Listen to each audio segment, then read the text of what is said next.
हां मी नारायण त्र्यंबक सोडणी पाटील.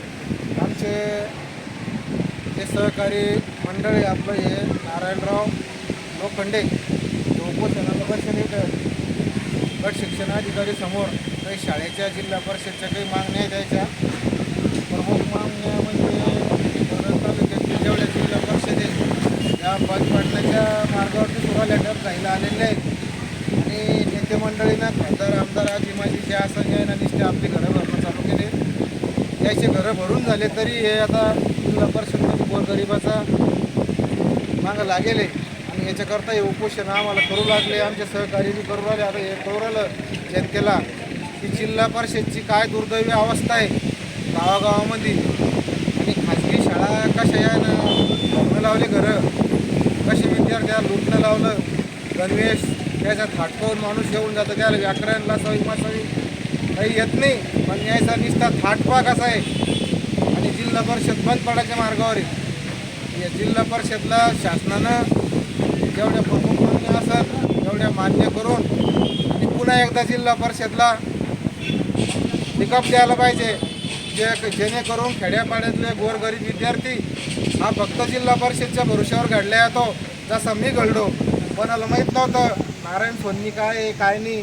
पूर्ण भारतभर फिरून आलो आम्ही. आणि सगळे आमचे आता हे सहकारी मंडळी 2-2, 10-10, 4-4 दिवस असे उपोषणं जर करावं लागत असेल. एकेकाळी मी सुद्धा जिल्हा परिषदमध्ये शिकेले.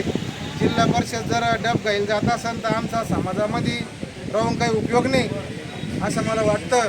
शासनानं कोणतं शासन असो, कोणत्या पक्षाचा असो, यायना सरकारी कामावर लक्ष देणं गरजेचं आहे. आणि जिल्हा परिषदला पिकअप देणं गरजेचं आहे. ज्या प्रमुख मागण्या असतील या मागण्या त्वरित मान्य करून पाण्या पावसाचं आता हे माणूस बिमार पडायला आला. 4था-5वा दिवस आहे आज. कोण दिवस आहे? दुसरा दिवस आहे. आता हे माणूस 2 दिवस बिगर अन्य पाण्याचा विट आहे. कोण पाहणार आहे? शेतकऱ्याच्या पोराकडे कोणतं लक्ष नाही. त्याच्यामुळं लक्ष शेतकऱ्याचं वेधण्यासाठी या माणसानं आमच्या सहकार्यानं बैलगाडी इथं आणले. आणि या पावसामध्ये इथं मच्छर बी जास्त आहे, डेंग्यू व्हायचा संभव आहे, हिवताप भरपूर परेशानी आहे. शेतकऱ्याचे मुलं असल्यामुळं आमचं जीवन पूर्ण संघर्षात गेलं. परंतु या संघर्ष एवढा पण नको की एखाद्या वेळेस माणसाचा अंत होऊ शकतो. असा संघर्ष काय कामाचा आहे. शासनानं आम्ही जिवंत आहे तोपर्यंत आमचा अंत पाहू नये. आणि जिल्हा परिषदला यायना जे घरं भरणं चालले, याशिवाय ज्या शाळा काढल्या याशिवायच काढल्या, यायनं घरदाडं वाडे रजवाड्या लुटले आणि यायचे घरं भरणं लावले. आणि गोरगरिबाचे लेकरं बाळा मारणं लावले आहे ना.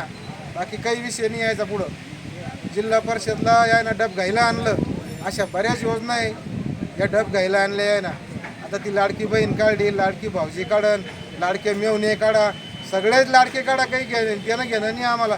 परंतु ज्या चांगल्या योजना आहे त्या बंद पाडू नका एवढंच सांगणं आहे. आणि आमच्या माणसाला सहकार्य करा. त्वरित मागण्या मान्य करून घ्या. आणि त्याच्या मागण्या मान्य करून पटकन त्याला जाऊ द्या घरी. काय सांग तुमचा GR ते पहा. तुम्ही तुमचं चाल द्या. तुम्हाला आम्ही विधानसभात पाहू. आता नंतर पुढे येणारच आहे. मग तुम्ही ना आम्ही पुढं आल्यावर एवढं बोलून थांबतो. जय महाराष्ट्र, जय मराठवाडा.